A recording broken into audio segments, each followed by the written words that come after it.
Buenas tardes, vayan colocando nombre y grupo, por favor.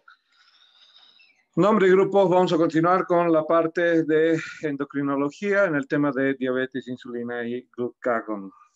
Coloquen nombre y grupo, nombre y grupo, nombre y grupo, nombre y grupo.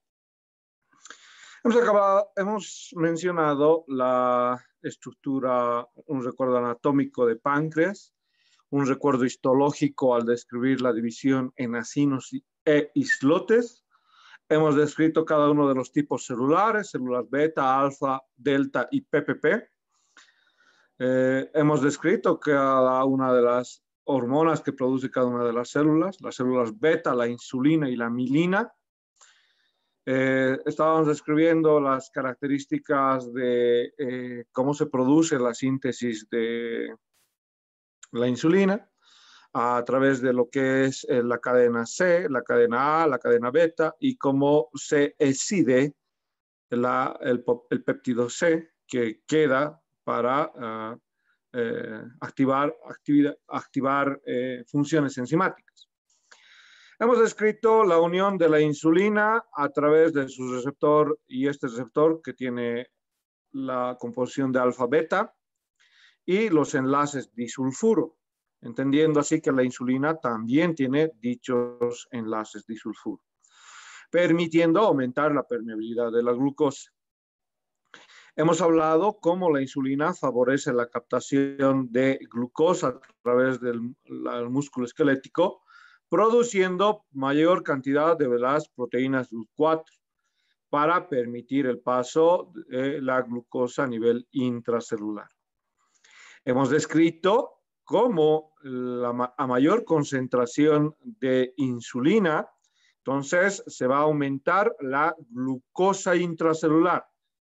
Entonces, si hay más insulina, es lógico entender que va a haber más proteínas que permitan el paso de la glucosa del líquido extracelular a lo que corresponde como el líquido intracelular. Muy bien, hemos analizado ese efecto de relación en la curva. Hemos mencionado la actividad de la insulina en el almacenamiento y utilización de glucosa por parte del hígado. Hemos descrito qué es lo que sucede cuando terminas o las personas terminan una comida. Hemos mencionado que favorece la conversión y el exceso de glucosa, la insulina, en ácidos grasos. Las células encefálicas, bajo una mención, no necesitan a la insulina para que la glucosa entre al tejido neuronal. Hemos descrito el efecto sobre las grasas, sobre los lípidos. Hemos descrito su función de la insulina a nivel de las grasas. Hemos descrito que moviliza mayor cantidad de grasas con fines energéticos para el consumo de energía de dichos ácidos grasos. Hemos mencionado que el consumo exagerado de grasas en pacientes que tienen menos insulina o les falta insulina llega a producir lo que se conoce como cetosis o cetoacidosis, ¿no? Hemos descrito la insulina facilita la síntesis y el depósito de proteínas. Por eso mencionábamos que los pacientes que tienen diabetes a la larga llegan a desarrollar una hipotonía muscular, una debilidad muscular. ¿Por qué? Porque esos sustratos aminoácidos que tendrían que estar favoreciendo a la síntesis de proteínas, lo que van a hacer si no existe insulina, estos sustratos van a ir a lo contrario que dice esta flecha, a lo contrario, más bien van a estimular la glucogenia. Pero si existe la insulina, más bien esos sustratos aminoácidos irán a formar a proteínas.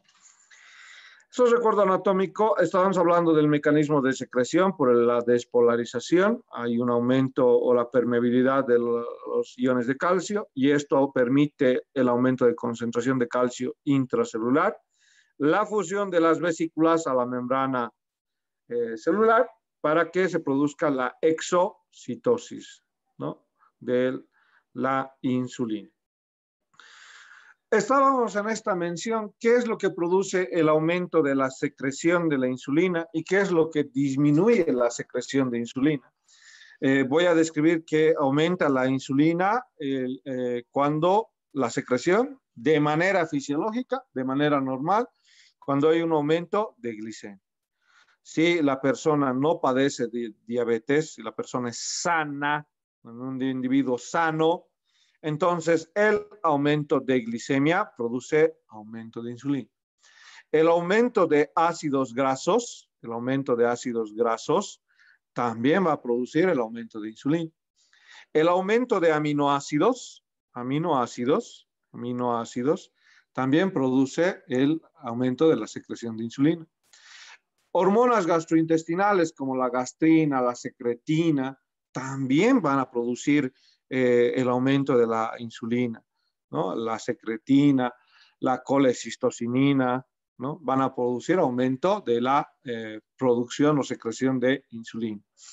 La misma hormona de crecimiento, el glucagón, ¿no? Glucagón producen el aumento de la secreción de insulina. La ACTH también produce, por si acaso, el aumento de la insulina. ¿Bien? Por eso, ojo cuando atropinicen a un paciente diabético.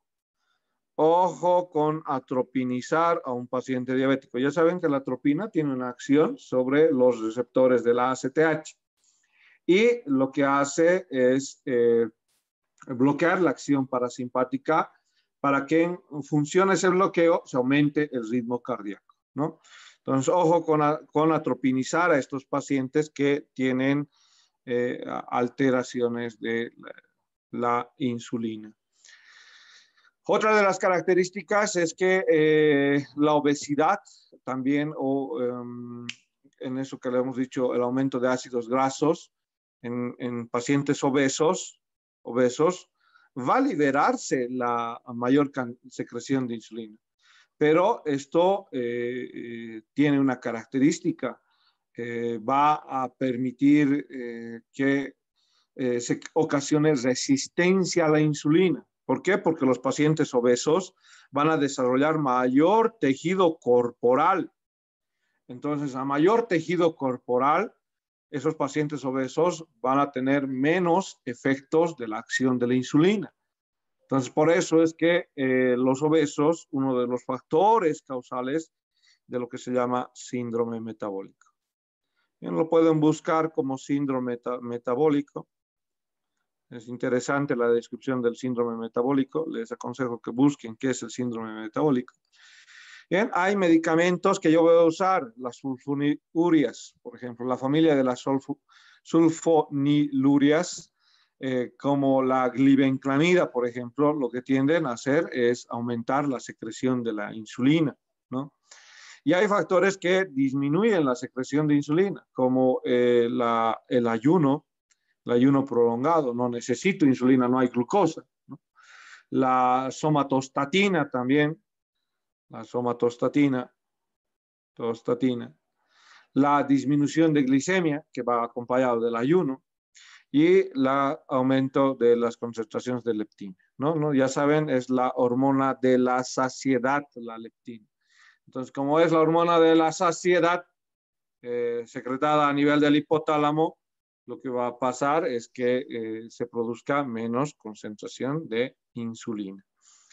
Muy bien, este concepto o esta curva marca que el ritmo de concentración plasmática de insulina en relación a las características de necesidad en el cuerpo.